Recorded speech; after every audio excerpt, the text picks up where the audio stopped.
वैसे डाल दो।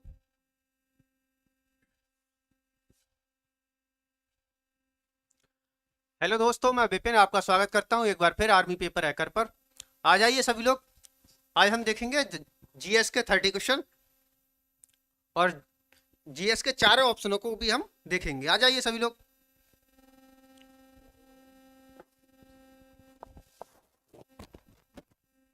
आज बंद कर दिए।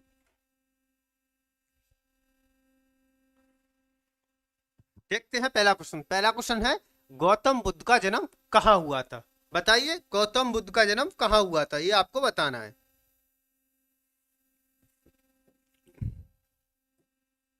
गौतम बुद्ध,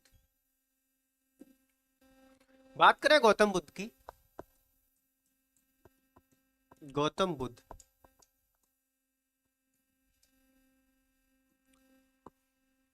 गौतम बुद्ध का जन्म हुआ था 563 ईसा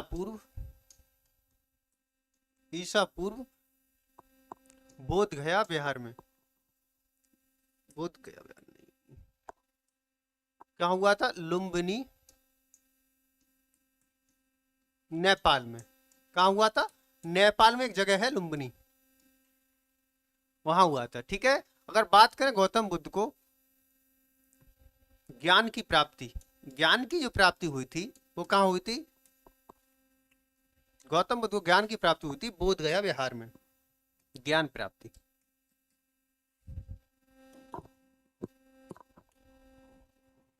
ज्ञान प्राप्ति, ज्ञान प्राप्ति, सबसे ज्यादा उपदेश, अधिक उपदेश,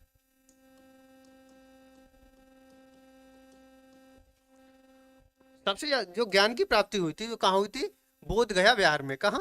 बोध गया बिहार। बोध गया बिहार। बिहार में कहा? निरंजना नदी के तट पर। किसके? निरंजना नदी के तट पर। तट पर पीपल वृक्ष के नीचे। कहा? पीपल वृक्ष के नीचे। अगर बात करें गौतम बुद्ध ने सबसे अधिक उपदेश कहाँ दिए थे, तो श्रावस्ती में दिए थे। कहाँ? श्रावस्ती में। श्रावस्ती में। अब बात करें प्रथम उपदेश, इन्होंने प्रथम उपदेश कहाँ दिया था? प्रथम उपदेश दिया था इन्होंने सारनाथ में। कहा? सारनाथ में। ठीक है। तो इसका उत्तर क्या हो जाएगा? गौतम बुद्ध का जन्म कहाँ हुआ था? लुम्बिनी। लुम्बिनी कहाँ है? नेपाल में।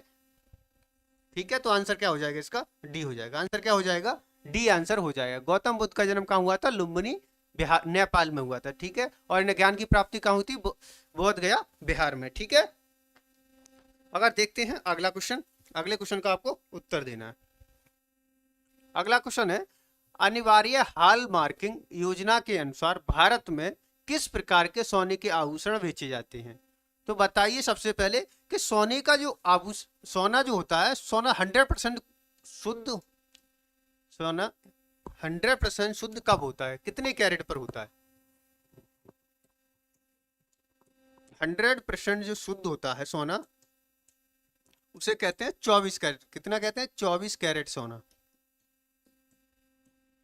अगर सोना 100% शुद्ध है तो उसे कहते हैं 24 कैरेट सोना। और जो जितने भी आभूषण बनाए जाते हैं वो 24 कैरेट सोने के नहीं बनाए जाते हैं, क्योंकि 24 कैरेट जो सोना होता है प्योर शुद्ध होता है, और इसमें क्या होती है, तन्यता की जो प्रॉपर्टी होती है वो बहुत कम होती है, इसलिए ये टूट जाता है। ठीक है। गुड्डू राजपूत उत्तर देते रहिए इसका, जितने भी क्वेश्चन है उनके उत्तर देते रहिए।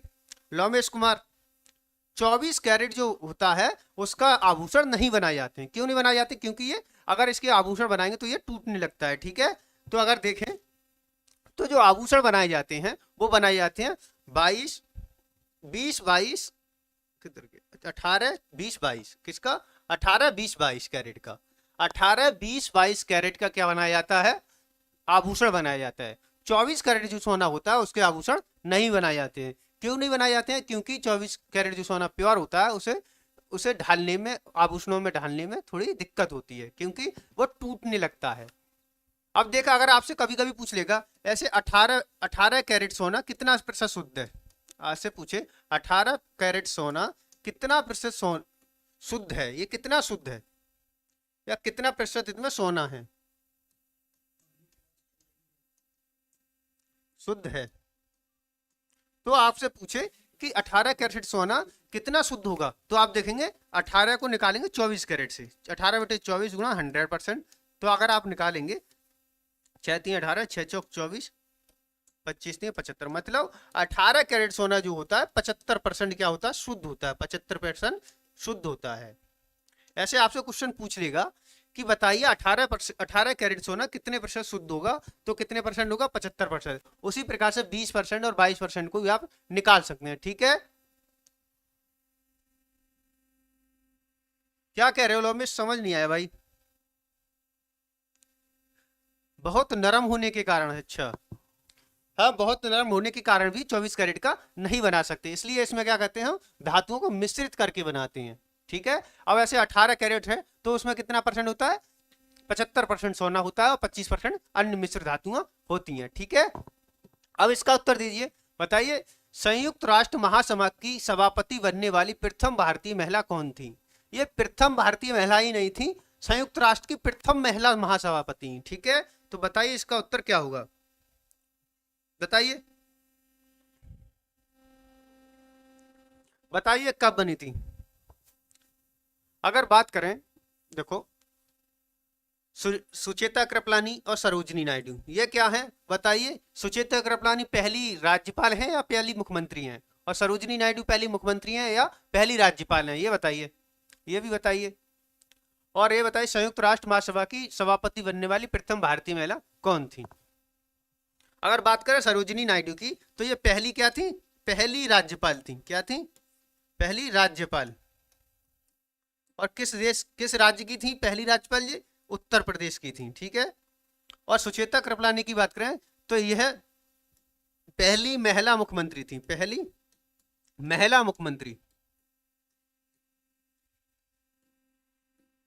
और ये क्या, पहली राज्यपाल है, सुचेता कृपलानी पहली महिला राज्यपाल हैं, पहली महिला राज्यपाल, पहली महिला राज्यपाल। ये दोनों किस राज्य से संबंधित थी, उत्तर प्रदेश से, दोनों किससे थी, यूपी से। ठीक है, यह पहली महिला सीएम कौन थी, तो सुचेता कृपलानी थी, और पहली महिला राज्यपाल जो थी वो कौन थी, सरोजिनी नायडू थी। अगर बात करें संयुक्त राष्ट्र की, संयुक्त राष्ट्र महासभा की बनने वाली सबसे प्रथम भारतीय महिला कौन थी, तो वो कौन थी, विजय लक्ष्मी पंडित थी। कौन थी, विजय लक्ष्मी पंडित। और विजय लक्ष्मी पंडित ये संयुक्त राज्य महासभा की जो थी पहली महिला महासभा की पहली सभापति थी, भारत की ही नहीं, ये संयुक्त राष्ट्र महासभा की सभापति प्रथम महिला थी। ठीक है, ये भी लिख लीजिए कि संयुक्त राष्ट्र महासभा की, संयुक्त राष्ट्र महासभा की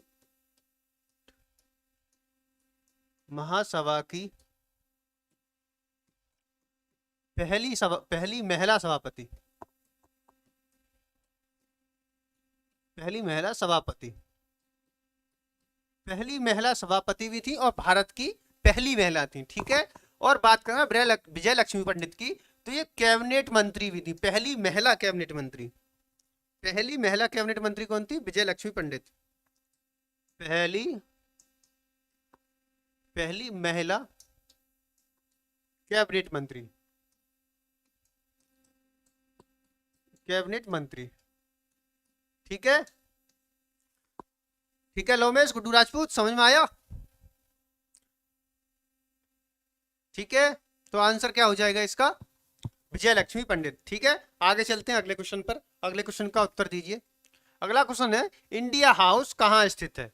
इंडिया हाउस कहाँ स्थित है ये आपको बताना है। पहले ये बताइए इंडिया हाउस था क्या, इंडिया हाउस था क्या, बताइए इसका उत्तर दीजिए।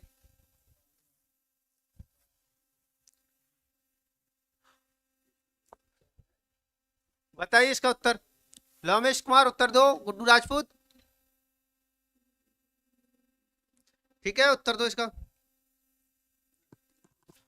जो हाउस इंडिया थी, इंडिया हाउस जो था वह क्या था, 1905 से और 1910 के बीच ये सक्रिय था। और ये जो सक्रिय था भारतीय राष्ट्रवादी संगठन था, भारतीय राष्ट्रवादी संगठन था, राष्ट्रवादी संगठन था, ये कहाँ था? ये लंदन में चल रहा था।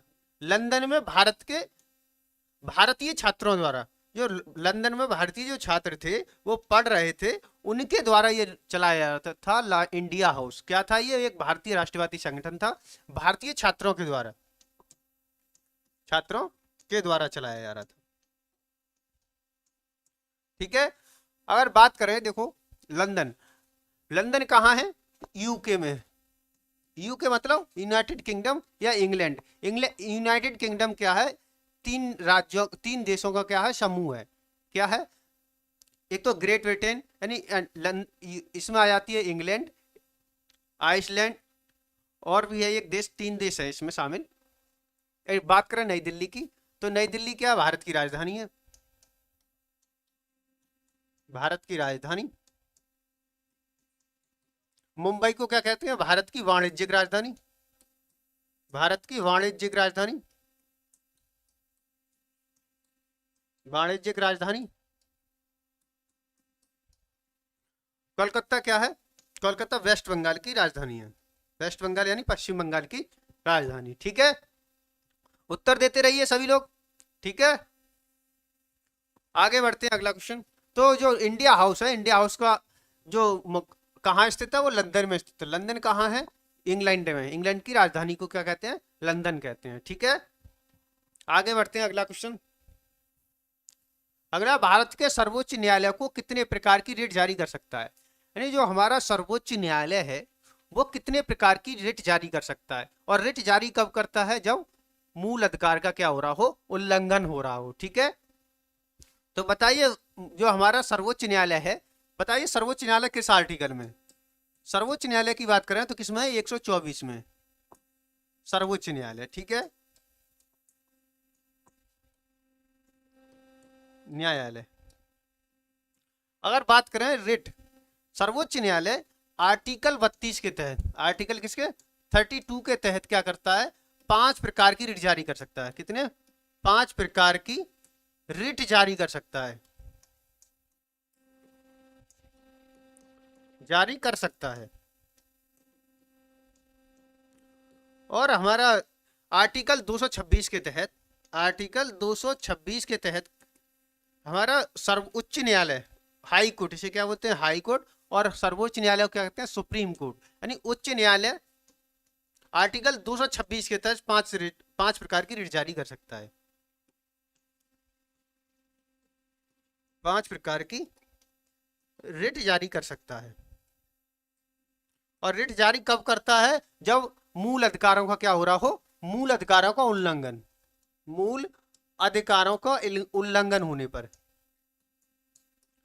अधिकारों का उल्लंघन होने पर,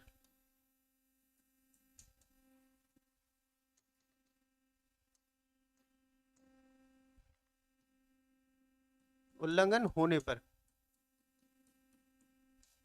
ठीक है, तो मूल अधिकारों का उल्लंघन होने पर क्या करता है? 5 प्रकार की सुप्रीम कोर्ट रिट जारी करता है। और किस? आर्टिकल 32 के द्वारा। यानी आर्टिकल 32 के द्वारा सुप्रीम कोर्ट जारी करता है, और आर्टिकल 226 के द्वारा हाई कोर्ट जारी करता है। और रिट कब जारी होती है? जब सुप्रीम कोर्ट, जब किसी के मूल अधिकारों का क्या हो रहा हो? हनन हो रहा हो। ठीक है, तो इसका उत्तर क्या हो जाएगा? 5। यानी कितने प्रकार की रिट जारी कर सकता है? 5 प्रकार की रिट जारी कर सकता है।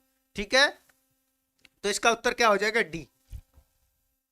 आगे देखते हैं, अर्थशास्त्र का पितामह किसे कहते हैं? किसको अर्थशास्त्र का पितामह कहते हैं, ये बताइए। अर्थशास्त्र का पितामह किसे कहते हैं, ये बताइए। अगर बात करें अर्थशास्त्र की, तो इसमें क्या है? Adam Smith. एडम स्मिथ को ने एक पुस्तक लिखी थी, the nation of wealth, the nation of wealth. इसकी एक पुस्तक थी ना, the nation of wealth, wealth. जो एडम स्मिथ था, यह एक दार्शनिक,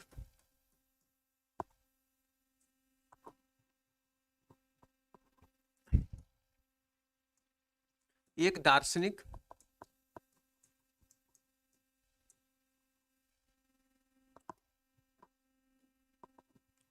दार्शनिक, राजनीतिक, राजनीतिज्ञ था ये।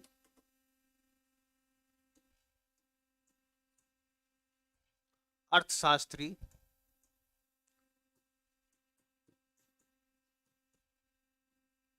ठीक। जो एडम स्मिथ था, एडम स्मिथ को क्या कहते हैं? अर्थशास्त्र का पिता कहते हैं, यानी इकोनॉमी का फादर, फादर ऑफ इकोनॉमिक्स का किसे कहते हैं? एडम स्मिथ को कहते हैं। और एडम स्मिथ जो था कहाँ का रहने वाला था? ये ब्रिटिश का रहने वाला था। कहाँ का? ब्रिटिश का। ब्रिटिश यानी इंग्लैंड का, ठीक है। कहाँ का रहने वाले था? ब्रिटिश का। तो इसका उत्तर क्या हो जाएगा? Adam Smith. एडम स्मिथ के कदमों पर ही चले थे, बाद में मार्क्सवाद वगैरह जो आए थे वो इसी के कदमों पर चले थे, ठीक है।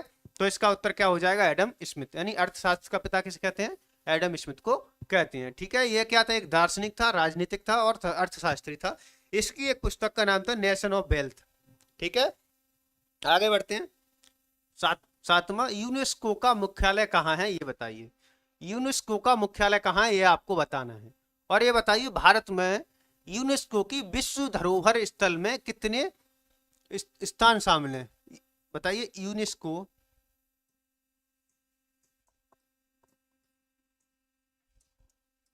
यूनेस्को की विश्व धरोहर में शामिल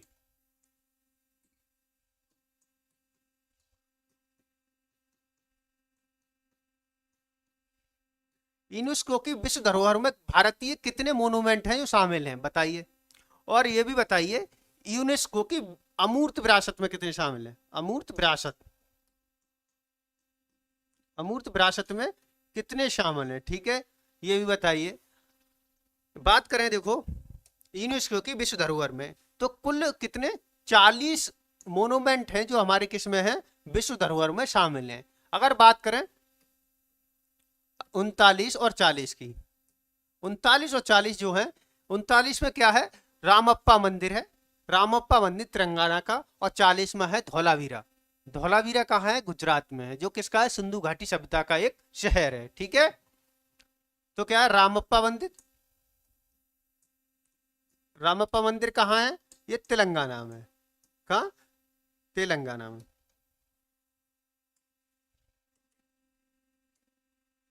तेलंगाना,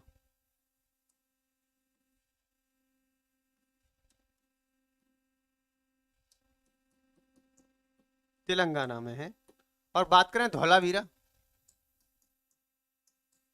धौलावीरा कहाँ है? तो ये धौलावीरा कहाँ है? गुजरात में है, गुजरात में, ठीक है। अगर अमूर्त विरासत की बात करें तो 14 जो है हमारी, 14 अमूर्त विरासत में शामिल हैं। इसमें जो 14वां जो है वो क्या है? दुर्गा पूजा। दुर्गा पूजा कहाँ होती है बताइए? दुर्गा पूजा कहाँ की प्रसिद्ध है? दुर्गा पूजा, दुर्गा पूजा जो है वेस्ट बंगाल की, वेस्ट बंगाल की जो दुर्गा पूजा है वो अमूर्त विरासत में शामिल की गई थी। कब? 2021 में। कब? 2022 में, 2022 के जनवरी फरवरी में इसे यूनेस्को की अमूर्त विरासत में शामिल किया गया था, ठीक है। ठीक है गुड्डू राजपूत। तो इसका उत्तर क्या हो जाएगा? यूनेस्को। यूनेस्को का मुख्यालय कहाँ है? पेरिस। पेरिस कहाँ है?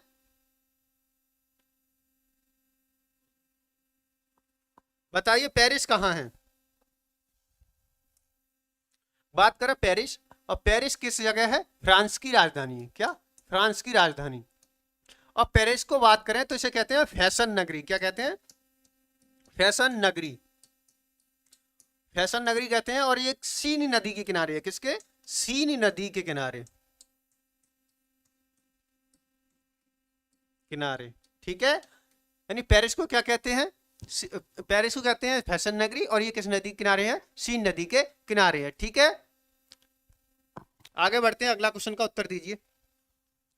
अगला है विश्व बैडमिंटन चैंपियनशिप में पदक जीतने वाले प्रथम भारतीय कौन थे? यानी विश्व बैडमिंटन चैंपियनशिप में पदक जीतने वाले पहले भारतीय कौन थे ये आपको बताना है, ठीक है। बताइए इसका उत्तर, उत्तर दीजिए। शिवम चौधरी उत्तर दो इसका।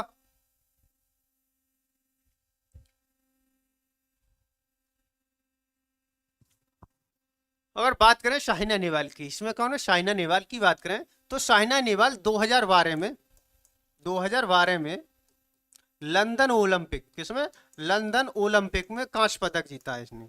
लंदन ओलंपिक में ओलंपिक लंदन ओलंपिक में क्या जीता है इन्होंने? कांस्य पदक जीता था। कांस्य पदक जीता था। ठीक है, कांस्य पदक किसने जीता? साइना नेहवाल ने 2012 में लंदन में ओलंपिक में क्या जीता था? कांस्य पदक जीता था। और ये किससे संबंधित है? ये भी बैडमिंटन से संबंधित है। किसके? बैडमिंटन से संबंधित है। बैडमिंटन से। अगर बात करें बैडमिंटन में चैंपियनशिप में प्रथम भारतीय कौन से इन्होंने पदक जीता था, तो वो कौन थे? वो थे प्रकाश पादुकोण। कौन थे? प्रकाश पादुकोण। ये प्रकाश पादुकोण जो है वो दीपिका पादुकोण के फादर हैं। कौन? वही बॉलीवुड वाली दीपिका पादुकोण के क्या है? ये पिताजी हैं। और आपको पता हो तो दीपिका पादुकोण भी क्या है? नेशनल चैंपियन है बैडमिंटन की। दीपिका पादुकोण के पिता।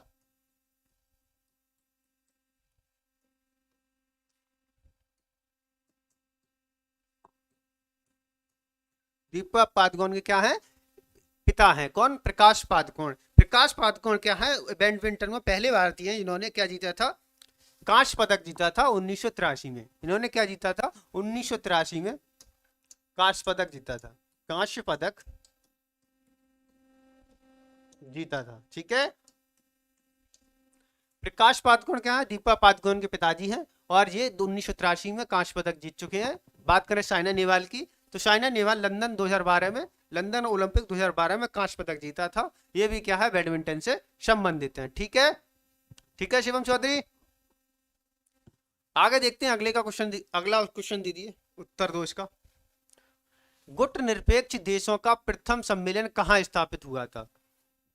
जो गुट निरपेक्ष सम्मेलन था, पहले ये बताइए गुट निरपेक्ष सम्मेलन क्या था। अगर बात करें गुट निरपेक्ष सम्मेलन की, तो पहले जो 1991 से पहले क्या चल रहा था? शीत युद्ध चल रहा था। शीत युद्ध में एक तरफ था अमेरिका और दूसरी तरफ थे रूस। जो रूस की तरफ शामिल हो जाता वो उसे अमेरिका अपने द्वारा अपने चाहने वाले देशों से पिटवाता या उनमें क्या करता? लड़ाई करा देता अंदर ही अंदर। गृह युद्ध यानी जो शीत युद्ध हुआ था, किस किस के बीच हुआ था? यूएसए और रूस के बीच हुआ था। और 1991 में रसिया, इसे पहले यूएसएसआर बोलते थे, यूएसएसआर 15 देशों में टूट गया 1991 में। उस 1991 से क्या हुआ? शीत युद्ध खत्म हो गया। तो इसमें जो गुट निरपेक्ष जो आंदोलन था वो 5 प्रमुख नेताओं ने इसे चलाया था। उसमें से थे भारत के जवाहरलाल नेहरू, इंडोनेशिया के राष्ट्रपति थे। भारत, इंडोनेशिया, मिस्र और यूगोस्लाविया था। और क्या था? एक केन्या था। ये 5 जो देश थे, इन्होंने क्या किया था? गुट निरपेक्ष आंदोलन चलाया था। इन्होंने क्या कहा? ना ही हम यूएसएसआर में शामिल होंगे, ना ही हम अमेरिका में शामिल होंगे। ठीक है, तो गुट निरपेक्ष आंदोलन क्या था? कि ना ही हम यूएसएसआर में शामिल होंगे, ना ही हम अमेरिका में शामिल होंगे। ठीक है, तो इसका उत्तर क्या होगा बताइए। गुट निरपेक्ष आंदोलन का पहला जो सम्मेलन हुआ था कहां हुआ था? बताइए। अगर बात करें गुट निरपेक्ष देश, कितने देश थे जो गुट निरपेक्ष सम्मेलन में शामिल हुए थे? गुट निरपेक्ष देश कौन कौन से थे? एक तो इसमें भारत था, दूसरा क्या था? मिस्र, इसे आजकल इजिप्ट बोलते हैं इंग्लिश में। एक था यूगोस्लाविया,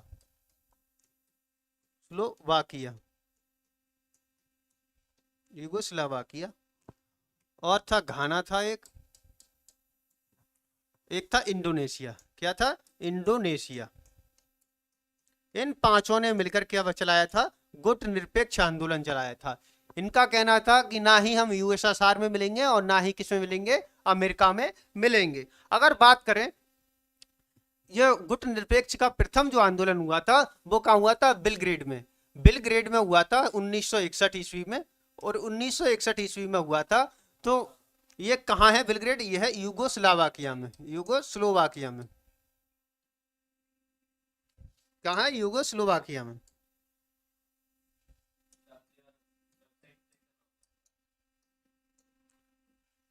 यूगोस्लोवाकिया में। 1961 में हुआ था और इसमें 25 देशों ने भाग लिया था। कितने? 25 देशों ने भाग लिया था इसमें,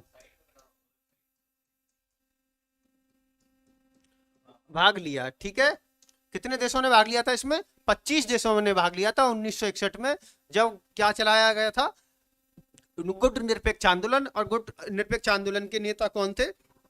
ये 5 थे: भारत, मिस्र, यूगोस्लाविया, घाना और इंडोनेशिया। ठीक है, तो इसका उत्तर क्या हो जाएगा शिवम चौधरी? तो आंसर क्या हो जाएगा? बिलग्रेड। हम जल्दी तो चलेंगे लेकिन शिवम चौधरी समझाना भी तो है। बताइए, आपने पढ़ा नहीं होगा गुट निरपेक्ष के बारे में पहले।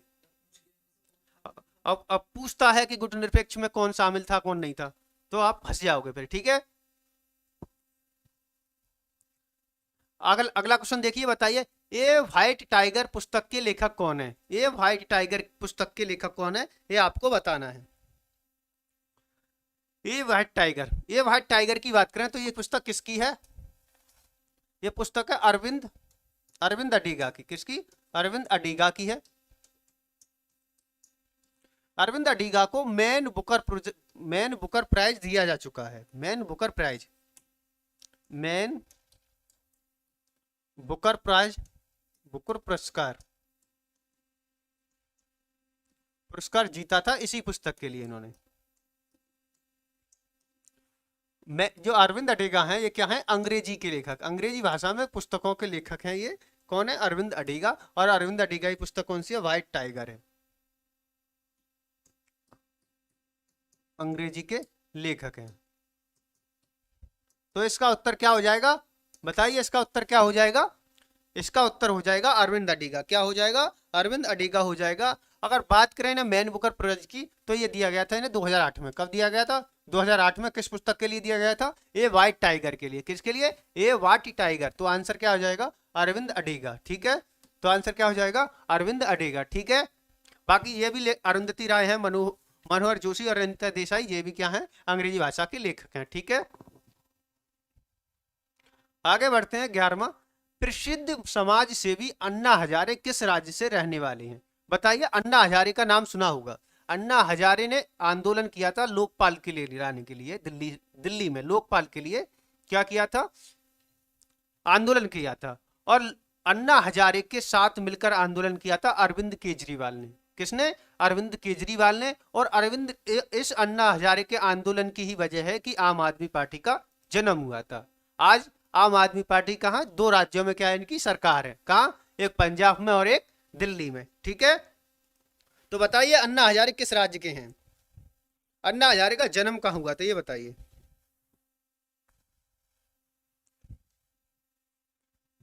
अगर बात करें अन्ना हजारे का जो पूरा नाम है वो बताइए। इनकी जन्म की बात करें तो कहाँ हुआ था? अहमदनगर में। कहाँ? अहमदनगर। बताइए अहमदनगर किस राज्य में है? अहमदनगर कहाँ है? महाराष्ट्र में है। इनका जन्म कहाँ हुआ था? अहमदनगर, महाराष्ट्र में। अगर बात करें अन्ना हजारे के पूरा नाम, तो इनका नाम है किशन बाबूराव हजारे। क्या है? किशन बाबूराय हजारे। किशन बाबूराय हजारे, हजारे। इन्होंने लोकपाल विधेयक के लिए क्या किया था? आंदोलन किया था। लोकपाल विधेयक के लिए आंदोलन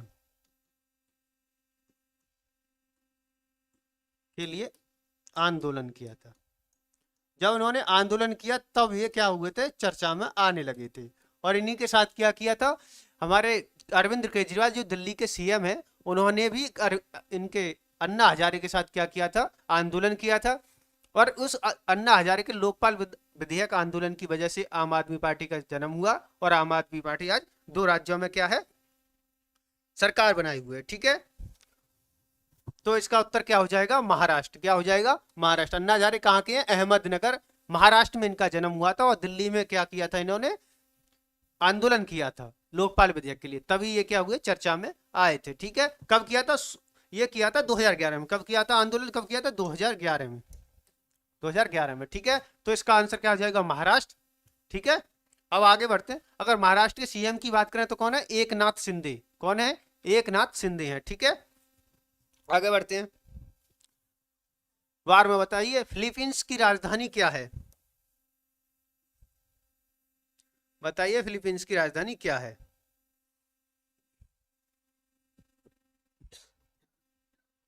फिलीपींस की राजधानी क्या है बताइए। टोक्यो राजधानी कहाँ की है?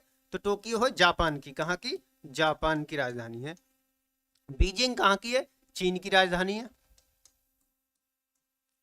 सियोल कहाँ की है? दक्षिण कोरिया की। कहाँ की? दक्षिण कोरिया की।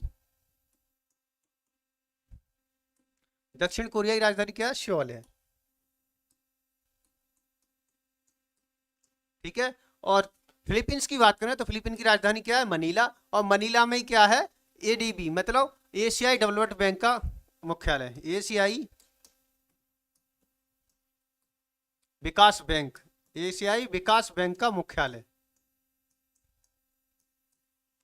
बैंक का मुख्यालय।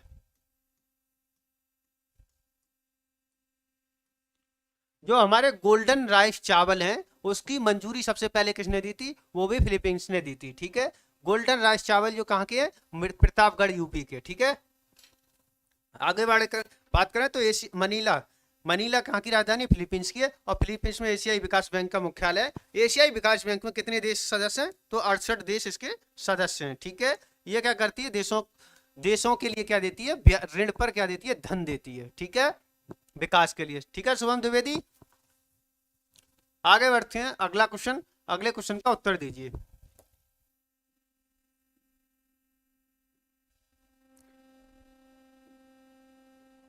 बताइए सार्क की स्थापना कब हुई थी? और बताइए सार्क में कुल कितने देश हैं? सार्क के कितने देश हैं और इसका मुख्यालय कहां है? बताइए इसका उत्तर क्या होगा? बताइए इसका उत्तर क्या होगा? अगर बात करें सार्क की।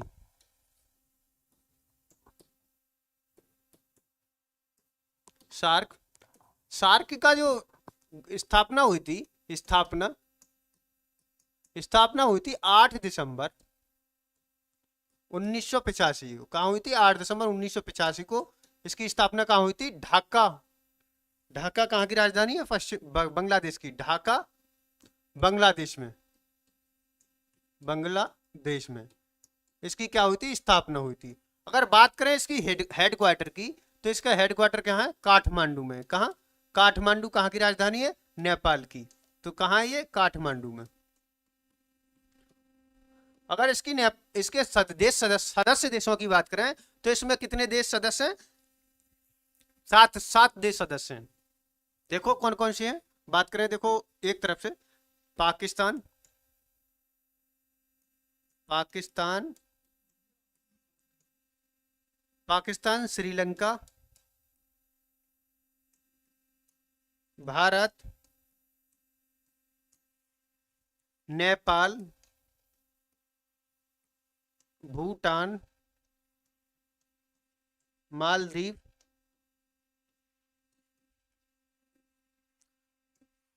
मालदीव और कौन सा बचा? पाकिस्तान, श्रीलंका, भारत, नेपाल, भूटान, मालदीव, पश्चिम बांग्लादेश। क्या बचा? बांग्लादेश। बांग्लादेश ये क्या है? इसके सदस्य देश हैं। कौन कौन से सदस्य देश हैं इसके? पाकिस्तान, श्रीलंका, भारत, नेपाल, भूटान, मालदीव और बांग्लादेश। ये क्या है? इसके सदस्य देश हैं। ठीक है।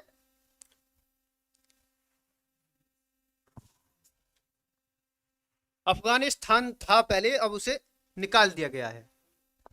पहले कितने थे? 8 देश थे। अफगानिस्तान भी इसमें शामिल था। इसमें अब अफगानिस्तान शामिल नहीं है जब से क्या आया है? तालिबान की सरकार आई है वहां। ठीक है। तो जब से क्या है? इसमें 7 देश क्या है? इसके सदस्य देश हैं, सार्क देश। और इसकी स्थापना कब हुई थी? 1985 में हुई थी। ठीक है। 8 दिसंबर 1985 में कहा हुई थी? ये हुई थी बांग्लादेश में। कहा हुई थी? बांग्लादेश में। ठीक है। लोमेश कुमार उत्तर देते रहिए। तो इसका आंसर क्या हो जाएगा? 1985। वर्ष 1985 में क्या हुई थी? इसकी स्थापना हुई थी। अब बताइए उम्मेद पैलेस कहाँ स्थित है? बताइए।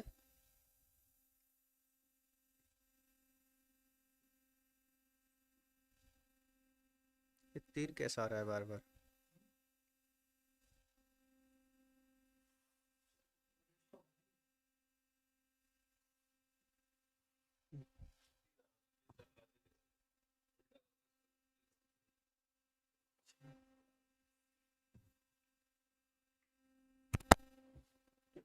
देखिए उत्तर दीजिए, उम्मेद पैलेस कहाँ स्थित है?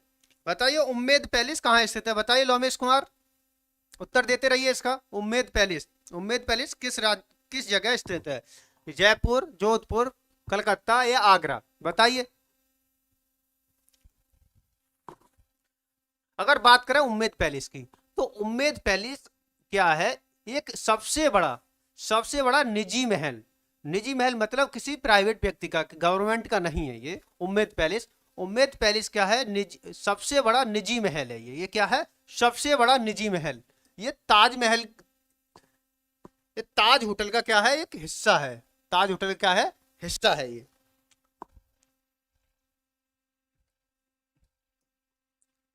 सबसे बड़ा निजी महल है ये। सबसे बड़ा,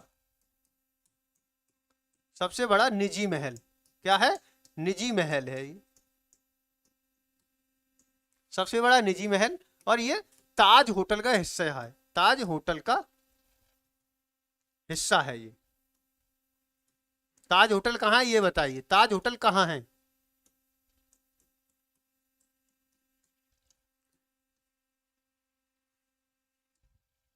बताइए। अगर बात करें उम्मेद पैलेस की, तो उम्मेद पैलेस कहाँ है? जोधपुर में है। कहाँ है? जोधपुर राजस्थान में। जोधपुर कहाँ है? राजस्थान में है। और जयपुर की बात करें तो जयपुर को क्या कहते हैं? पिंक सिटी कहते हैं। क्या? Pink city. जयपुर को क्या कहते हैं?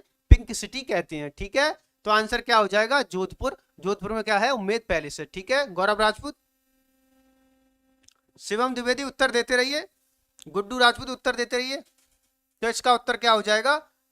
इसका उत्तर है जोधपुर। और बात करें ताज होटल की, तो ताज होटल कहाँ है? मुंबई में है। ये ताज होटल का ही एक हिस्सा है। क्या है? उम्मेद पैलेस। उम्मेद पैलेस कहाँ है? जोधपुर में है। और जयपुर को क्या कहते हैं? पिंक सिटी कहते हैं। और जो राजस्थान के सीएम बताइए कौन है? राजस्थान के सीएम कौन है ये बताइए, और राज्यपाल भी बताइए। अगर सीएम की बात करें तो अशोक गहलोत, और राज्यपाल की बात करें तो कौन है? कलराज मिश्र। अशोक गहलोत। आप सभी को सभी राज्यों के राज्यपाल तो याद होने चाहिए, राज्यपाल और मुख्यमंत्री। और पीडीएफ भेज दिए, याद कर लेना, फिर बाद में मत कहना सर पता नहीं था। पीडीएफ व्हाट्सएप पे पहुंच चुकी है, सभी याद कर लेना। राज्यपाल और सीएम, राजस्थान के सीएम कौन है? अशोक गहलोत है। और राज्यपाल कौन है? कलराज मिश्र है। तो आंसर क्या हो जाएगा इसका? जोधपुर राजस्थान। ठीक है, आगे बढ़ते हैं। बताइए 15वें क्वेश्चन का उत्तर।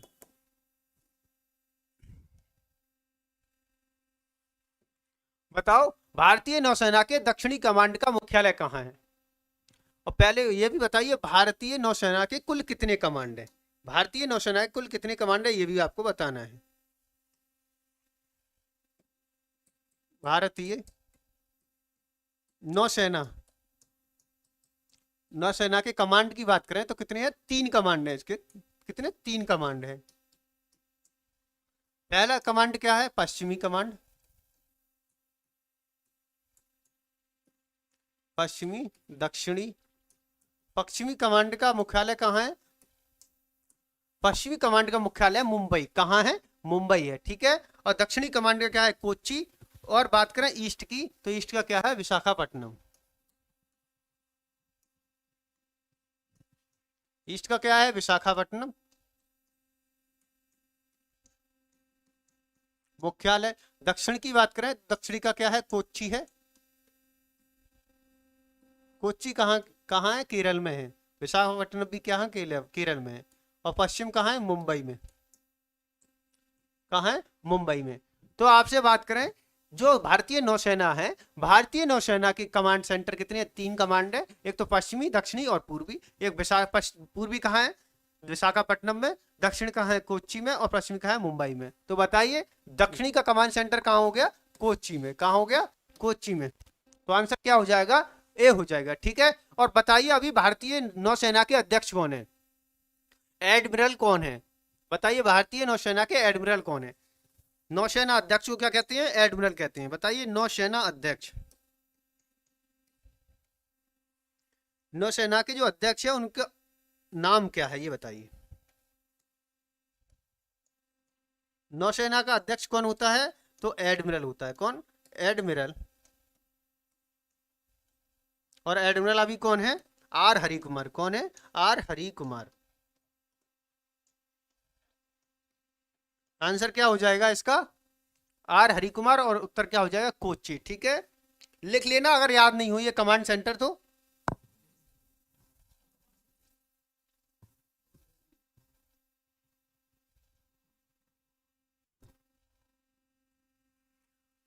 सोलहवां क्वेश्चन देखिए और इसका उत्तर दीजिए।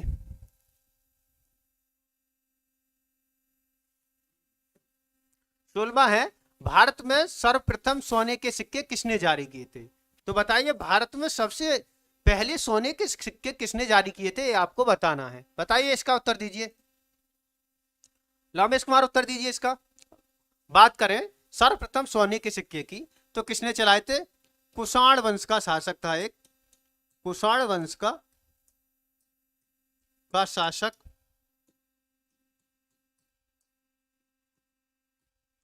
कौन था? हर्षवर्धन। कुषाण वंश का शासक था।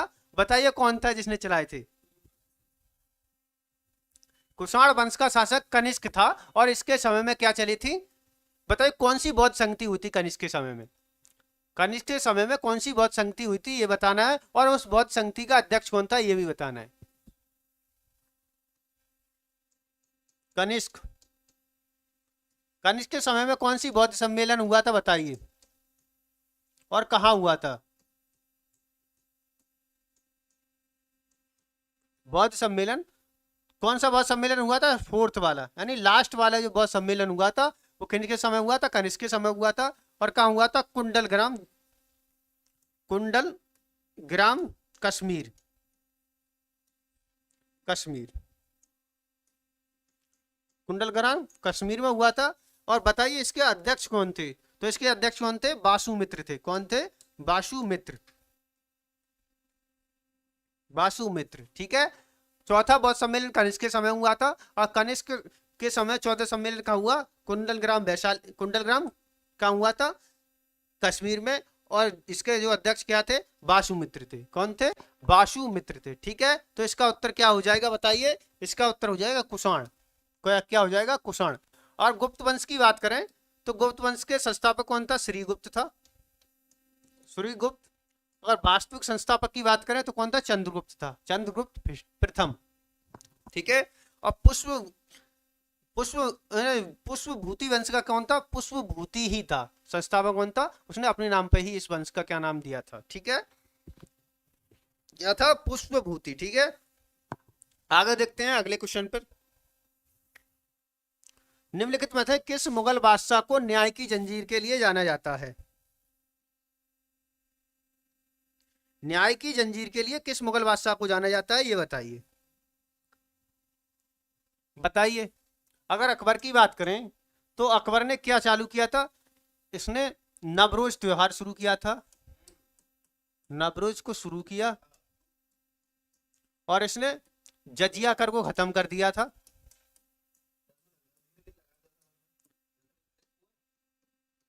समाप्त किसने किया था? जजिया कर को समाप्त किसने किया था? तो अकबर ने किया था। बात करें शाहजहां की तो शाहजहां ने क्या बनवाया था मुमताज की याद में? मुमताज की याद में ताजमहल। ताजमहल बनवाया था। और मुमताज का असली नाम क्या था? अर्जुमंद बानो बेगम। अर्जुमंद बानो बेगम। बानो बेगम। अगर बात करें औरंगजेब की तो औरंगजेब को क्या कहते हैं? जिंदा पीर। क्या कहते हैं? जिंदा पीर। और क्या कहते हैं? आलमगीर भी कहते हैं इसे। आलमगीर।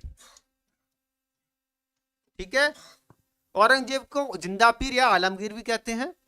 अगर बात करें शाहजहां की तो शाहजहां ने ही क्या किया था? न्याय की जंजीर लगवाई थी। न्याय की जंजीर का मतलब ये था अगर कोई व्यक्ति इसे जिसे न्याय की जरूरत हो वो इस जंजीर को जाके बजाएगा तो उसे न्याय के लिए दरबार में बुलाया जाएगा। ठीक है, तो इसका जो न्याय की जंजीर किसने चालू की थी? तो जहांगीर ने शुरू की थी। इसे बाद में किसने बंद कर दिया था न्याय की जंजीर को? औरंगजेब ने इसे बंद कर दिया था। ठीक है, तो इसका उत्तर क्या हो जाएगा? जहांगीर। और जहांगीर का बचपन का नाम क्या था? सलीम। सलीम अनारकली। जो किस्सा सुना है वो इसी का ही है, सलीम अनारकली। अनारकली को क्या किया उस अकबर ने? दीवार में जिंदा चुनवा दिया था। ठीक। आगे देखें अगला, मोरक्को का यात्री इब्न बतूता किसके समय भारत आया था? बताइए, इब्न बतूता की ने एक किताब लिखी थी, उस किताब का क्या नाम है? और ये बताइए, इब्न बतूता, मोरक्को कहाँ है? मोरक्को कहाँ है? एक अफ्रीका का देश है, अफ्रीका का देश है ये स्पेन और मोरक्को, ये दोनों के बीच में है जिब्राल्टर की जल संधि। ये क्या करती है? एशिया को अफ्रीका से, यूरोप को अफ्रीका से क्या करती है? अलग करती है। ठीक है, और भूमध्य सागर और अटलांटिक सागर को जोड़ती है। कौन सी? जिब्राल्टर की जल संधि। वहीं क्या है? मोरक्को देश है। और मोरक्को इस बार पता, मोरक्को पहला मुस्लिम देश बन गया था इस बार फीफा वर्ल्ड कप में सेमीफाइनल खेलने वाला। ठीक है, अब बताइए इसका उत्तर क्या होगा? मोरक्को का यात्री इब्न बतूता किसके समय भारत आया था और इसकी पुस्तक कौन सी थी? इसकी पुस्तक की बात करें तो कौन सी थी? रहला। रहला क्या थी? इसकी पुस्तक थी। और ये किसके समय में आया था? मोहम्मद बिन तुगलक के समय आया था। किसके? मोहम्मद बिन तुगलक के समय आया था। बात करें बलबन की, तो बलबन ने लोह और रक्त की नीति अपनाई थी। लोह व रक्त की नीति अपनाई, रक्त की नीति अपनाई।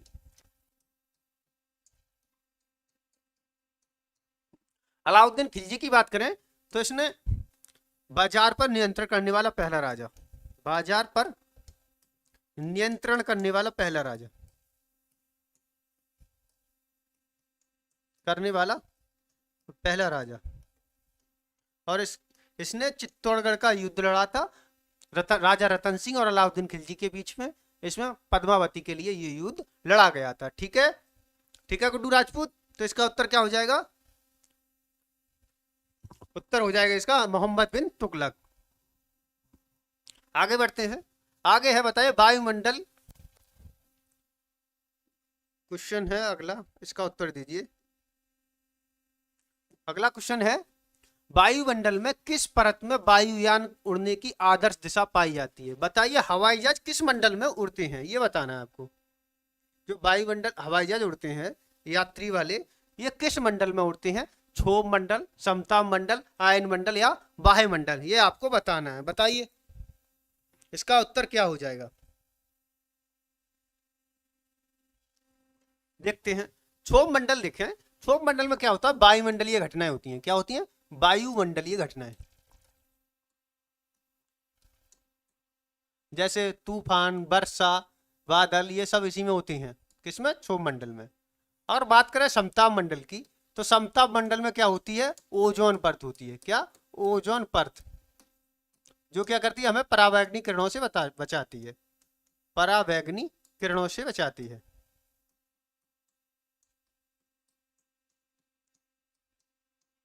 से बचाती है। ठीक है, अब बात करें समताप मंडल। समताप मंडल में क्या होता है? वायुयान उड़ते हैं। क्या? वायुयान किस में उड़ते हैं? समताप मंडल में ही उड़ते हैं। बात करें बाह्य मंडल की, बाह्य मंडल में क्या होता है? इसमें केवल ऑक्सीजन की बहुत कमी मात्रा पाई, इसमें नाइट्रोजन, हाइड्रोजन और हीलियम की अधिकता पाई जाती है। और इस बाह्य मंडल के बाद में क्या शुरू हो जाता है? हमारा अंतरिक्ष शुरू हो जाता है।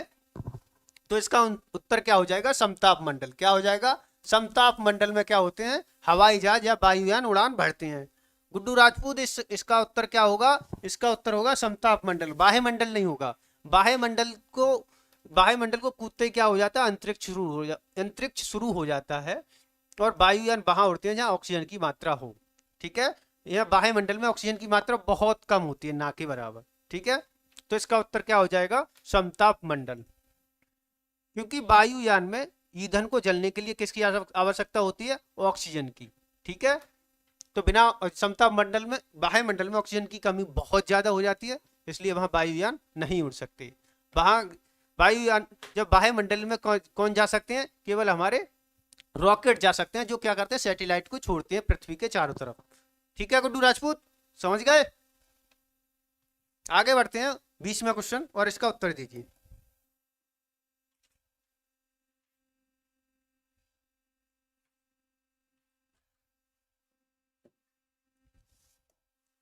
बात करें 20वें की, भारत के संविधान में मूल कर्तव्यों का कौन सा संशोधन के द्वारा जोड़ा गया था? बताइए, हमारे जो भारत में मूल कर्तव्य है, मूल कर्तव्यों को भारतीय संविधान में कब जोड़ा गया, और कुल संख्या बताइए कितने हैं मूल कर्तव्य?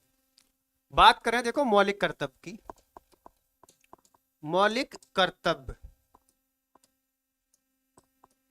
मौलिक कर्तव्य की शुरुआत में संख्या कितनी थी? 10 थी, फिर एक जोड़ दिया गया तो बराबर अब कितनी हो गई? 11।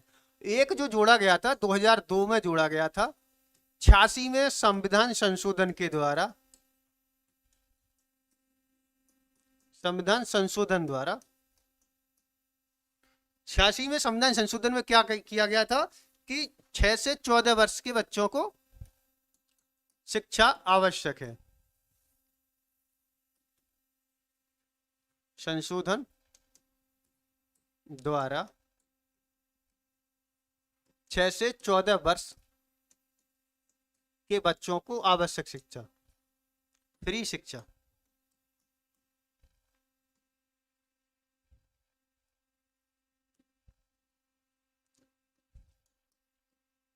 फ्री शिक्षा, ठीक है। पहले मौलिक कर्तव्यों की संख्या कितनी थी? 10 थी, 11वां जोड़ा गया था 86 में संविधान संशोधन के द्वारा, 6 से 14 वर्ष के बच्चों को फ्री शिक्षा दी जाएगी। ठीक है, अब आगे बढ़ते हैं। अगर बात करें मौलिक कर्तव्य, तो मौलिक कर्तव्य किस अनुच्छेद में है ये बताइए। मौलिक कर्तव्य, कर्तव्य जो है वो किस अनुच्छेद में आते हैं? मौलिक कर्तव्य आते हैं आर्टिकल 51A में, 51D के काम है। ठीक है, और अगर भाग की बात करें तो इसमें भाग कौन सा है? भाग 4 का में है, भाग 4 का। और आपसे पूछे किस समिति की सिफारिश पर जोड़े गए, तो समिति कौन सी है? स्वर्ण सिंह समिति। क्या है? स्वर्ण सिंह समिति, स्वर्ण सिंह समिति। और ये किस देश से लिए गए हैं? तो किस देश से लिए गए हैं? रूस से लिए गए हैं। किससे? रूस देश से लिए गए, रसिया से, जो हमारा मित्र राष्ट्र है रूस, उससे लिए गए हैं। अगर बात करें तो ये भारतीय संविधान में कब जोड़ा गया? तो 42वें संविधान संशोधन के द्वारा सन 1974 में, सन 1974 में जोड़े गए थे। ठीक है, तो आंसर क्या हो जाएगा इसका? आंसर हो जाएगा 42वें संविधान संशोधन। ठीक है, क्या हो जाएगा? 42वें संविधान संशोधन। 1974 नहीं, 1976 है। कब हुआ था? 1976 में हुआ था।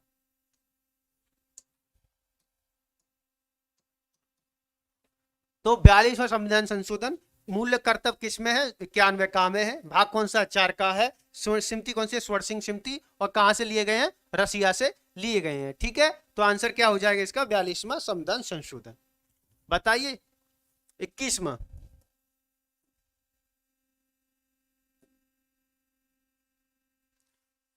बताइए, ऑपरेशन फ्लड संबंधित है। ऑपरेशन फ्लड को क्या कहते हैं? श्वेत क्रांति कहते हैं। क्या कहते हैं? श्वेत क्रांति। और इसके अध्यक्ष जो थे वो कौन थे? जनक। श्वेत क्रांति के जनक कौन थे? वर्गीस कुरियन। कौन थे? वर्गीस कुरियन। जनक वर्गीस कुरियन।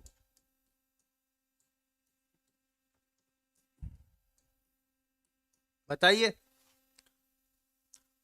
मत्स्य क्रांति उत्पादन के लिए कौन सी चलाई गई थी? नीली क्रांति चलाई गई थी। नीली क्रांति। कौन सी? नीली क्रांति। अनाज के लिए हरित क्रांति।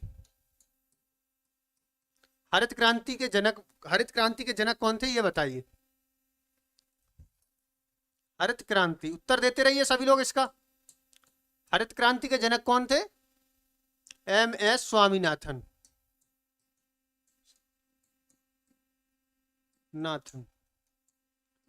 ठीक है, तो बताइए ऑपरेशन फ्लड किससे संबंधित है? श्वेत क्रांति को क्या कहते हैं? ऑपरेशन फ्लड कहते हैं। ऑपरेशन फ्लड के जनक कौन थे? वर्गीज कुरियन। और ये ऑपरेशन फ्लड जो है किससे संबंधित है? दुग्ध उत्पादन से। क्या? दूध के उत्पादन से संबंधित है। ठीक है, ठीक है गुड्डू राजपूत, उत्तर देते रहिए सभी लोग। आगे बढ़ते हैं, अगला क्वेश्चन देखिए। भारत में 1 रुपए का नोट कौन जारी करता है? ये बताइए। क्वेश्चन 2 प्रकार से पूछता है कि भारत में 1 रुपए का नोट किसके द्वारा जारी किया जाता है? ये बताइए। और ये बताइए 1 रुपए के नोट पर किसके हस्ताक्षर होते हैं? 1 रुपए का जो नोट होता है उस पर किसके हस्ताक्षर होते हैं? 1 रुपए के नोट पर हस्ताक्षर, हस्ताक्षर किसके होते हैं? ठीक है, और बताइए 1 रुपए का नोट कौन जारी करता है? 1 रुपए का सिक्का, सीधे लिखिए सिक्के जारी कौन करता है? जितने भी सिक्के होते हैं, सिक्के कौन जारी करता है? जारी करता है। सिक्के को कौन जारी करता है ये बताइए। और 1 रुपए के नोट पर हस्ताक्षर किसके होते हैं? बताइए गुड्डू राजपूत, क्या होगा? अगर बात करें 1 रुपए के सिक्के पर, जो नोट पर हस्ताक्षर किसके होते हैं? वित्त सचिव के होते हैं। किसके? वित्त सचिव के होते हैं। अगर बात करें जितने भी भारत में सिक्के होते हैं उनको जारी कौन करता है? आरबीआई करती है। कौन करती है? RBI, reserve bank of India. इसके अभी गवर्नर कौन है आरबीआई के? तो गवर्नर है शक्तिकांत दास। कौन है? शक्तिकांत दास। शक्तिकांत दास क्या है? आरबीआई के गवर्नर है। और ये कौन से गवर्नर? 25 यानी 25वें गवर्नर हैं ये। 25वें गवर्नर कौन है? शक्तिकांत दास है। और आरबीआई की स्थापना की बात करें तो 1934 में एक्ट आया था और 1935 में क्या हुई थी? इसकी स्थापना हुई थी। ठीक है, तो अगर बताइए भारत में 1 रुपए का नोट किसके द्वारा जारी किया जाता है? तो आरबीआई के द्वारा जारी किया जाता है। नोट जारी आरबीआई ही करती है, लेकिन छापे, जो जितने भी सिक्के छापे जाते हैं वो टकसालों में छापे जाते हैं। कहाँ? टकसालों में।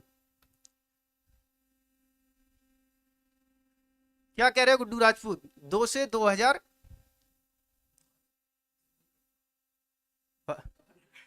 गवर्नर गवर्नर गवर्नर करता है। ठीक है,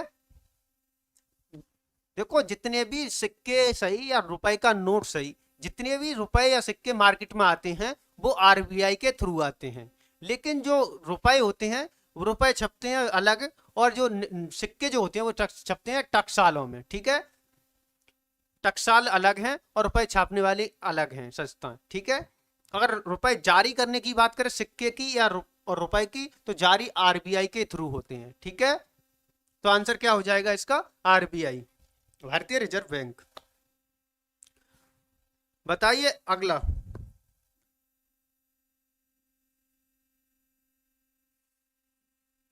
बताइए कागजी मुद्रा जारी करने वाला पहला देश कौन सा था? पहला कौन सा देश था जिसने कागज की मुद्रा जारी की थी, यानी कागज की मुद्रा को लीगल टेंडर माना था? बताइए। हाँ, नासिक में भी छापे जाते हैं गुड्डू राजपूत, 4 जगह छापे जाते हैं, कलकत्ता में, नासिक में। बताइए।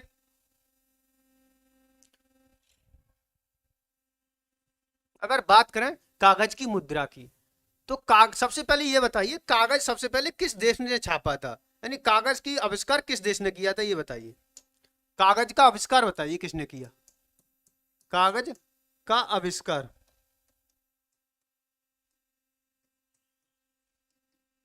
कागज का आविष्कार किसने किया था ये बताइए। कागज का आविष्कार किस देश में हुआ था? तो कागज का आविष्कार हुआ था चीन में। कहाँ हुआ था? चीन में 202 ईसा पूर्व के आसपास। 202 ईसा पूर्व के आसपास कागज का जो सबसे पहले बनाया गया था वो कहाँ बनाया गया था? चीन में। और बात करें पहली कागज की मुद्रा जारी की थी किसने? चीन ने ही जारी की थी। किसने? चीन ने। अगर बात करें भारत में कागज की मुद्रा कब जारी हुई थी? भारत में कागज की मुद्रा कब जारी हुई? कागज की मुद्रा जारी हुई, जारी हुई। तो बात करें किसके द्वारा ये हुई थी? 1700। कलकत्ता में एक बैंक थी जो अंग्रेज सरकार के अधीन थी। तो बात करें कलकत्ता बैंक के द्वारा इसे पहले 1770 ईस्वी में कलकत्ता बैंक के द्वारा क्या किया गया था? कागज की मुद्रा को जारी किया गया था। कब? 1770 ईस्वी में कलकत्ता बैंक के द्वारा, कलकत्ता बैंक द्वारा। अगर आपसे पूछे भारत में कागज की मुद्रा सबसे पहले कब जारी हुई थी, तो 1770 ईस्वी में कलकत्ता बैंक के द्वारा जारी की गई थी। और सबसे पहले कागज का आविष्कार चीन में हुआ था, और सबसे पहले कागज की मुद्रा भी कहां चली थी? चीन में ही चली थी। ठीक है, ठीक है गुड्डू राजपूत, आगे बताइए इसका उत्तर।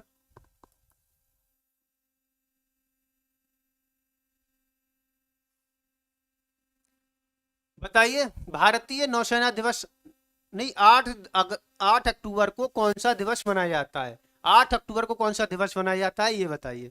8 अक्टूबर को कौन सा दिवस मनाया जाता है, ये आपको बताना है। अगर बात करें नौसेना की, नौसेना दिवस मनाया जाता है 4 दिसंबर को। कब? 4 दिसंबर को। और भारतीय थल सेना की बात करें तो ये 15 जनवरी को। बताइए नौसेना के अध्यक्ष कौन है? तो आर हरि कुमार है, हर हरि कुमार है।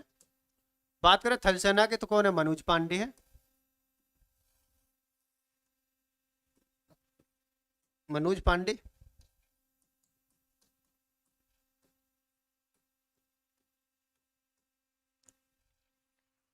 भारतीय वायुसेना की बात करें तो भारतीय वायुसेना को कब बनाया जाता? 8 अक्टूबर को। और अध्यक्ष कौन है? विवेक राम चौधरी है। कौन है? विवेक राम चौधरी।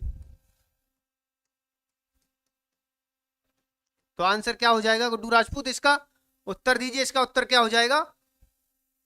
इसका उत्तर क्या हो जाएगा? देखियो इसका उत्तर दो।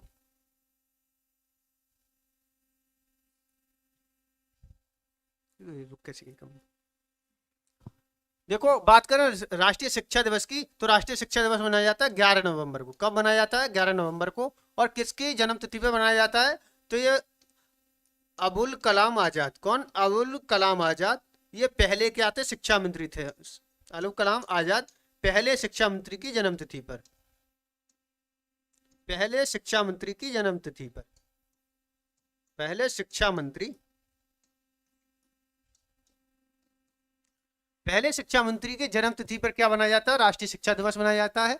अगर बात करें आर हरि कुमार 4 दिसंबर को नौसेना दिवस, थल सेना दिवस 15 जनवरी को मनोज पांडे हैं, और वायुसेना दिवस 8 अक्टूबर को मनाया जाता है। विवेक राम चौधरी क्या है? वायुसेना अध्यक्ष हैं। ठीक है, अब आगे चलते हैं, अगले क्वेश्चन का उत्तर दीजिए। माउंट एवरेस्ट पर चढ़ने वाली प्रथम महिला कौन सी थी और किस देश की थी, ये भी बताइए। माउंट एवरेस्ट पर चढ़ने वाली प्रथम महिला कौन सी थी, ये बताइए। और बताइए माउंट एवरेस्ट पर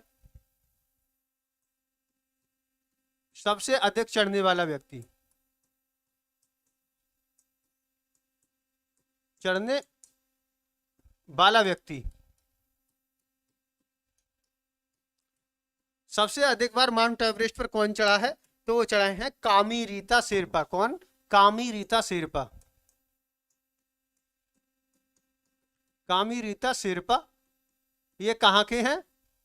ये नेपाल के ही हैं। और कितनी बार चढ़ चुके हैं?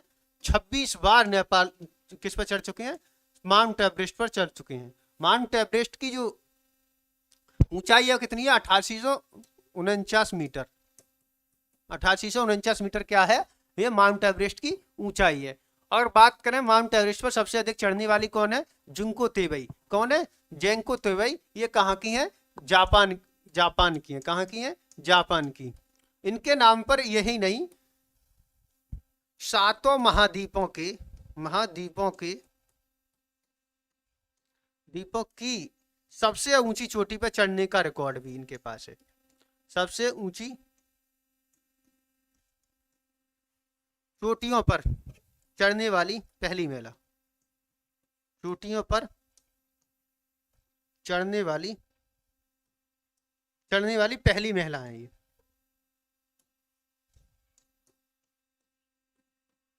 चढ़ने वाली पहली महिला।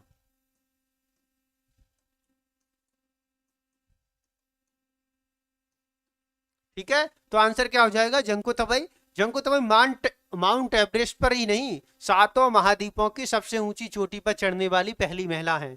ठीक है, तो आंसर क्या हो जाएगा? जंको तबई। ये कहाँ की है? जापान की है। ठीक है, और सबसे अधिक बार कौन चढ़ा है? कामरीता शेरपा। ये कहाँ के हैं? नेपाल के हैं। 26 बार मई 2022 में चढ़े थे, 26वीं बार। ठीक है, उत्तर दीजिए इसका अगले क्वेश्चन का। अगला क्वेश्चन है हमारा, अंतर्राष्ट्रीय महिला दिवस कब मनाया जाता है? बताइए बताइए। 2 फरवरी को कौन सा मनाया जाता है? इंटरनेशनल वेटलैंड डे, मतलब विश्व आर्द्र भूमि दिवस। क्या मनाया जाता है? विश्व आर्द्र भूमि दिवस। विश्व आर्द्र भूमि दिवस मनाया जाता है। इसमें रामसर साइट जो बनाई जाती है। 30 जून की बात करिए, 24 अप्रैल की बात करें तो विश्व पंचायती राज, राष्ट्रीय पंचायती दिवस। राष्ट्रीय पंचायती दिवस भारत में सन 1992 में क्या हुआ था? पहली बार 24 अप्रैल 1992 को क्या हुआ था? पंचायती अधिनियम लागू किया गया था भारत सरकार के द्वारा।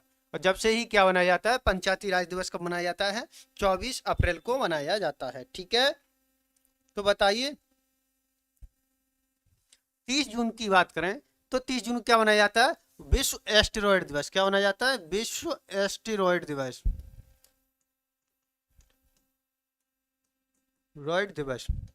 एस्टेरॉयड क्या होते हैं? जो छोटे छोटे होते हैं गोले, छोटी छोटी, जैसे चंद्रमा है ऐसे ही छोटे छोटे उपग्रह होते हैं जो क्या है?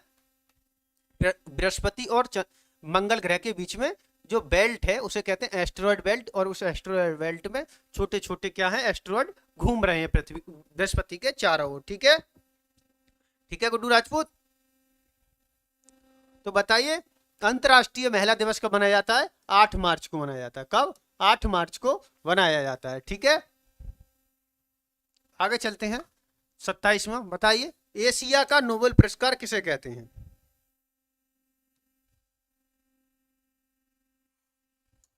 एशिया का नोबेल पुरस्कार किसे कहते हैं?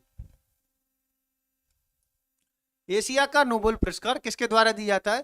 फिलीपींस की सरकार के द्वारा। किसके? फिलीपींस के सरकार द्वारा।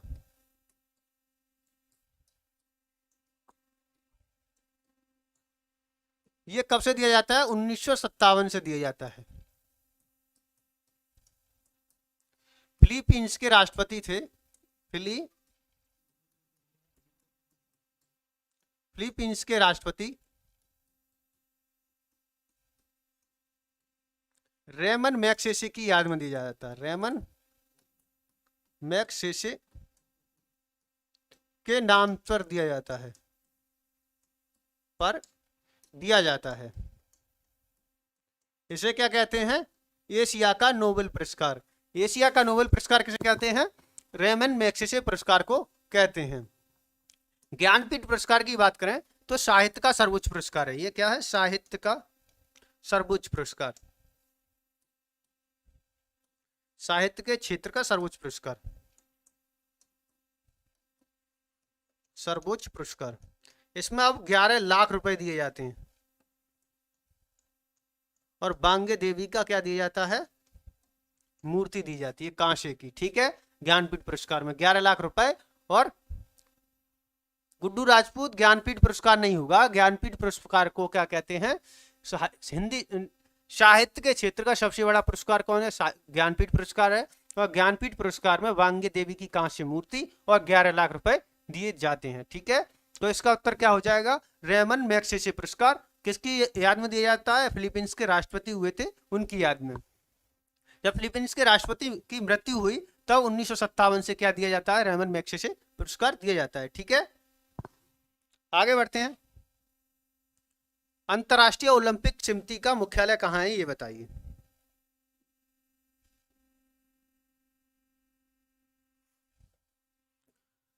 अंतरराष्ट्रीय ओलंपिक समिति बताइए 2024 का ओलंपिक कहाँ होगा, 2028 का कहाँ होगा और 2032 का कहाँ होगा।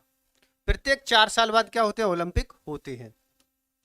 2032 का, और बताइए 2020 में कहाँ हुआ था। चारा का उत्तर दीजिए, बताइए। बात करें 2020 में तो कहाँ हुआ था, टोक्यो, टोक्यो जापान में हुआ था। भारत ने यहाँ एक गोल्ड मेडल जीता था। 2024 की बात करें तो क्या होगा, पेरिस फ्रांस में होगा।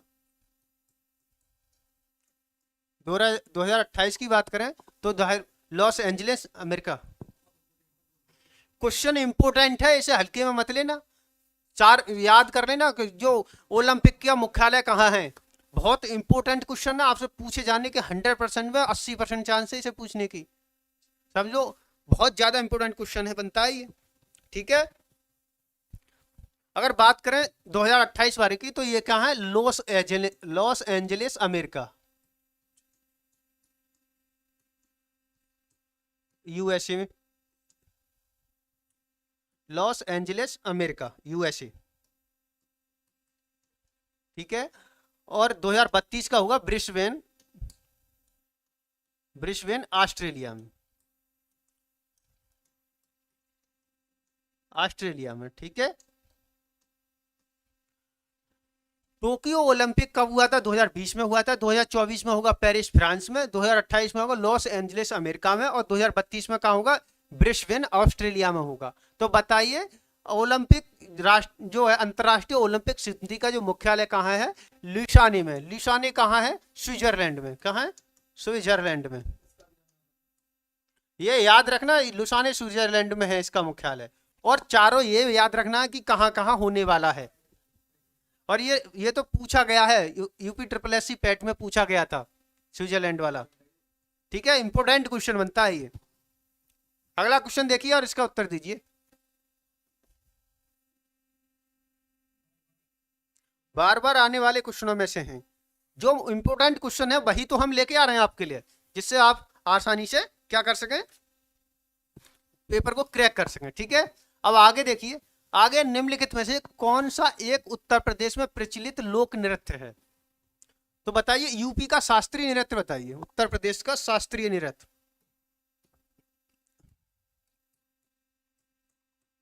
शास्त्रीय नृत्य। यूपी का शास्त्रीय नृत्य क्या है, कथक। क्या है, कथक, बताइए। और बिहू कहाँ का नृत्य है, तो ये असम का है। कहाँ का, असम का। और असम का शास्त्रीय नृत्य क्या है, सात्रिया है। क्या है, सात्रिया। लोक नृत्य और शास्त्रीय नृत्य अलग अलग होते हैं। शास्त्रीय नृत्य केवल 8 प्रकार के हैं, और लोक नृत्य तो पता नहीं कितनी प्रकार के। हर देश, हर राज्य के 3-3, 4-4 प्रकार होते हैं, ठीक है। बिहू कहाँ का है, असम का है। तमाशा की बात करें तो ये कहाँ का है, महाराष्ट्र का है। कहाँ का, महाराष्ट्र का। तमाशा कहाँ का है, महाराष्ट्र का है। बात करें नौटंकी की तो ये क्या है, भारत का, यूपी का लोक नृत्य है। यूपी का लोक नृत्य क्या है, नौटंकी है। रासलीला भी क्या है, उत्तर प्रदेश की लोक नृत्य है, ठीक है। ठीक है गुड्डू राजपूत, आगे बढ़ते हैं, अगला क्वेश्चन देखते हैं। बताइए कालिदास सम्मान किस राज्य सरकार के द्वारा दिया जाता है।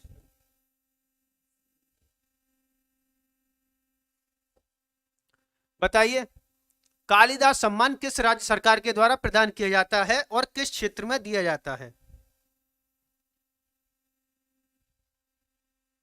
बात करें कालिदास सम्मान की तो जो कालिदास सम्मान है, कालिदास सम्मान किस राज्य के द्वारा दिया जाता है और इसके साथ कौन कौन से पुरस्कार दिए जाते हैं। तो इसके पुरस्कार दिया जाता है, देखो 2 लाख रुपए दिए जाते हैं इस पुरस्कार में, और एक प्रशस्ति पत्र दिया जाता है, एक प्रशस्ति प्रशस्ति पत्र। और कालिदास जो सम्मान है वो दिया जाता है संगीत के क्षेत्र में, शास्त्रीय संगीत और शास्त्रीय नृत्य, संगीत और नृत्य के क्षेत्र में दिया जाता है ये, ठीक है।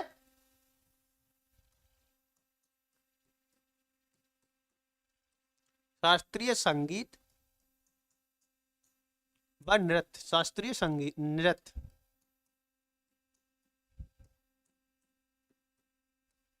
नृत्य के क्षेत्र में दिया जाता है। और ये किसके द्वारा दिया जाता है? एमपी सरकार द्वारा, एमपी के सरकार द्वारा दिया जाता है।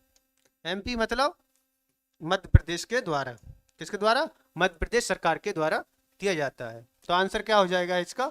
मध्य, आंसर हो जाएगा बी। ठीक है गुड्डू राजपूत, इसका उत्तर क्या हो जाएगा? एमपी हो जाएगा। तो आज के हमारे कितने थे? 30 क्वेश्चन। 30 क्वेश्चन हम देख चुके हैं। जो नहीं आ रहा है आपको उसको साथ साथ नोट करते रहें। जैसे मैंने अभी गुड निरपेक्ष पढ़ाया था, शायद उम्मीद है कुछ ही लोगों को आता होगा, उसे नोट करना था आपको। ठीक है, जो नहीं आ रहा है उसे नोट करो, नोट करोगे तो उसे दोबारा देखो, और सोने से पहले इस पूरी पीडीएफ देंगे, उस पीडीएफ को रिवाइज करो। ठीक है, और देखो जो आ रही है उसे रिवाइज करने की जरूरत नहीं है, जो नहीं आ रही है उसे रिवाइज करो। ऐसे मान लो मैंने कोई क्वेश्चन लिया और उसके बारे में आपको पता नहीं है, तो उसे लिख लिया करो, फिर बाद में उसे रिवाइज कर लिया करो। ठीक है, अब मिलते हैं 10 मिनट के बाद।